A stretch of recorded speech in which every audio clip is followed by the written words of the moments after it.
ಇವತ್ತು ನಾನು oyster mushroom masala ಮಾಡ್ತಾ ಇದ್ದೀನಿ. ಸೊ ಓಯಿಸ್ಟರ್ ಹೆಲ್ತ್ ಬೆನಿಫಿಟ್ಸ್ ಮುಂಚೆನೇ ಹೇಳಿಬಿಡ್ತೀನಿ ನಿಮಗೆ. ಸೊ ಓಯಿಸ್ಟರ್ ತಿನ್ನೋದ್ರಿಂದ ಇದು ಪ್ರೋಟೀನ್, ವಿಟಮಿನ್ಸು ಮತ್ತು ಏನು ಬ್ಲಡ್ ಶುಗರ್ ಲೆವೆಲ್ ಕಂಟ್ರೋಲ್ ಮಾಡುತ್ತೆ. ಕೊಲೆಸ್ಟ್ರಾಲ್ ಕೂಡ ಇದರಿಂದ ಕಂಟ್ರೋಲ್ ಆಗುತ್ತೆ. ತುಂಬ ಸುಮಾರು ಹೆಲ್ತ್ ಬೆನಿಫಿಟ್ಸ್ ಇದೆ. ಸೊ ಇದನ್ನು ಇವಾಗ ನೋಡ್ತಿದ್ದೀರಲ್ಲ, ಇದನ್ನು ತುಂಬ ತೆಳುವಲ್ಲಿರುತ್ತೆ. ನಾವು ಇದನ್ನು ಚಿಕ್ಕ ಚಿಕ್ಕದಾಗಿ ಕಟ್ ಮಾಡ್ಕೋಬೇಕು. ಸೊ ಓಯಿಸ್ಟರ್ನ ನಾವು ಕೈಯಿಂದನೇ ಆರಾಮಾಗಿ ಕಟ್ ಮಾಡ್ಕೋಬೋದು. ಸೊ ಈ ಥರ ನಾನು ತೋರಿಸ್ತಾ ಇದ್ದೀನಲ್ಲ, ಈ ಥರ ಚಿಕ್ಕ ಚಿಕ್ಕ ಪೀಸ್ ಆಗಿ ನಾವು ಕಟ್ ಮಾಡ್ಕೋಬೇಕು. ಇದು ತುಂಬ ಈಸಿಯಾಗಿ ಆರಾಮಾಗಿ ಬಂದುಬಿಡುತ್ತೆ. ನೀವಿಷ್ಟು ಕೈಯಿಂದನೇ ಕಟ್ ಮಾಡಿದ್ರೆ ಸಾಕು. ಸೊ ನಾನಿಲ್ಲಿ ಒಂದು 3 ಸ್ಪೂನ್ ಆಗೋಷ್ಟು ಆಯಿಲ್ ತೊಗೊಂಡಿದ್ದೀನಿ ಇಲ್ಲಿ. ಸೊ ಯಾಕಂದರೆ ನಾನಿಲ್ಲಿ 2 ದೊಡ್ಡ ಸೈಜ್ ಆಗಿರುವಂಥ ಆನಿಯನ್ ಎಲ್ಲ ತೊಗೊಂಡಿರೋದ್ರಿಂದ ನಮ್ಗೆ ಅಷ್ಟು ಎಣ್ಣೆ ಬೇಕಾಗುತ್ತೆ. ಸೊ ನಾನು ಒಂದೊಂದಾಗಿಯೇ ಏನೇನು ಇಂಗ್ರೀಡಿಯೆಂಟ್ಸ್ ಬೇಕಾಗುತ್ತೆ ಮಶ್ರೂಮ್ ಓಯಿಸ್ಟರ್ ಮಶ್ರೂಮ್ ಮಸಾಲ ಮಾಡೋಕ್ಕಂತ ನಿಮಗೆ ತೋರಿಸ್ಕೊಡ್ತಾ ಹೋಗ್ತೀನಿ. ಫಸ್ಟು ಒಗ್ಗರಣೆಗೆ ಸಾಸಿವೆ ಮತ್ತು ಜೀರಿಗೆ ಹಾಕ್ತಾ ಇದ್ದೀನಿ. ಸೊ ಇದಾದಮೇಲೆ 1 by 1 ನಾವೇನೇನೆಲ್ಲ ಮಸಾಲ ತೊಗೊಂಡಿದ್ದೀವಲ್ವ, ಇಂಗ್ರೀಡಿಯೆಂಟ್ಸ್ ಅದೆಲ್ಲ, ಸೊ 1 by 1 ನಾನು ಹಾಕ್ತಾ ಇದ್ದೀನಿ ಇಲ್ಲಿ. ಸೊ ಪಲಾವ್ ಎಲೆ, ಅದಾದಮೇಲೆ ಈ ಮೆಣಸು ಹಾಕ್ತಾ ಇದ್ದೀನಿ. ಮೆಣಸು ಮತ್ತು ಲವಂಗ, ಹಾಗೆ ಯಾಲಕ್ಕಿ, ಸ್ಟಾರ್ ಮೊಗ್ಗು, ಚಕ್ಕೆ. ಫಸ್ಟು ಇದೆಲ್ಲ ಹಾಕ್ಕೊಂಡ್ಬಿಟ್ಟು ಒಂಚೂರು ಫ್ರೈ ಮಾಡ್ಕೋಬೇಕು.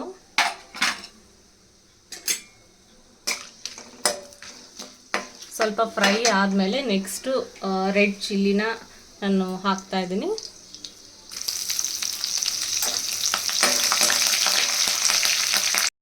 ಫೋರ್ ಟು 5 ರೆಡ್ ಚಿಲ್ಲೀಸ್ ತೊಗೊಂಡಿದ್ದೀನಿ. ಹಾಗೆ 2 ಆನಿಯನ್ ಚಿಕ್ಕದಾಗಿ ಕಟ್ ಮಾಡ್ಕೊಂಡಿರೋದು, ಅದನ್ನು ಕೂಡ ನಾನು ಹಾಕ್ತಾ ಇರೋದು ಇವಾಗ.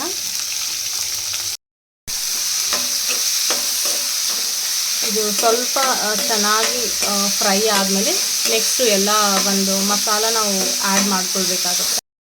ಆನಿಯನ್ ಫ್ರೈ ಆಗೋ ಟೈಮಲ್ಲೇ ನಾವು ಇದು ಒಂದು ಶುಂಠಿ ಗಾರ್ಲಿಕ್ ಪೇಸ್ಟ್ ಏನು ತೊಗೊಂಡಿದ್ದೀವಲ್ಲ, ಜಿಂಜರ್ ಆ್ಯಂಡ್ ಗಾರ್ಲಿಕ್ ಪೇಸ್ಟ್ನ, ಅದನ್ನು ಕೂಡ ನಾನು ಹಾಕ್ತಾ ಇದ್ದೀನಿ.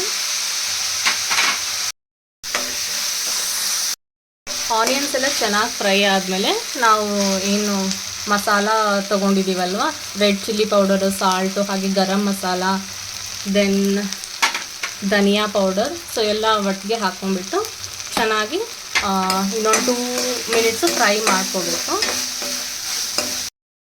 ಸಾಲ್ಟ್ನ ನೀವು ಅಕಾರ್ಡಿಂಗ್ ಟು ಯುವರ್ ಟೇಸ್ಟ್ ನೀವು ಸ್ವಲ್ಪ ಹೆಚ್ಚು ಕಮ್ಮಿ ಹಾಕ್ಕೋಬೋದು. ನಾನಿಲ್ಲಿ 1 ಸ್ಪೂನ್ ಫಸ್ಟ್ ಹಾಕ್ಕೊಂಡಿದ್ದೀನಿ. ಸೊ ಮತ್ತೆ ಬೇಕನ್ಸಿದ್ರೆ ನಾವು ಲಾಸ್ಟಲ್ಲಿ ಆ್ಯಡ್ ಮಾಡ್ಕೋಬೋದು. ಟೊಮ್ಯಾಟೊ ಪ್ಯೂರಿ ಕೂಡ ನಾನು ಆ್ಯಡ್ ಮಾಡ್ತಾ ಇದ್ದೀನಿ. ಸೊ ಇದು ಒಂದು ದೊಡ್ಡದಾಗಿರೋ ಟೊಮ್ಯಾಟೋಸ್ನೇ ನಾನು ಒಂದು 2 ಟೊಮ್ಯಾಟೋಸ್ನ ತೊಗೊಂಡಿದ್ದೀನಿ. ಇನ್ ಕೇಸ್ ನೀವು ಚಿಕ್ಕ ಟೊಮ್ಯಾಟೋಸ್ ಇದ್ದರೆ ಒಂದು 3 ಟೊಮ್ಯಾಟೋಸ್ನ ಹಾಕೋಬೋದು, 3 to 4 tomatoes.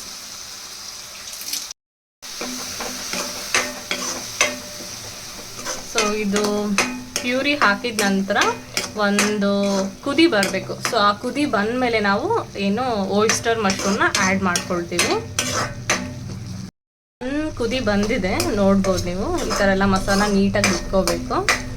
So in case ನಿಮಗೆ ಸ್ವಲ್ಪ ಇನ್ನೂ ಗ್ರೇವಿ, ಸ್ವಲ್ಪ ಲಿಕ್ವಿಡ್ ಫಾರ್ಮಲ್ಲಿ ಬೇಕಂದರೆ ಸ್ವಲ್ಪ ವಾಟರ್ ಕೂಡ ನಾವು ಆ್ಯಡ್ ಮಾಡ್ಕೋಬೋದು. ನಾನು ಸ್ವಲ್ಪ ನೀರನ್ನ ಆ್ಯಡ್ ಮಾಡ್ತಾ ಇದ್ದೀನಿ.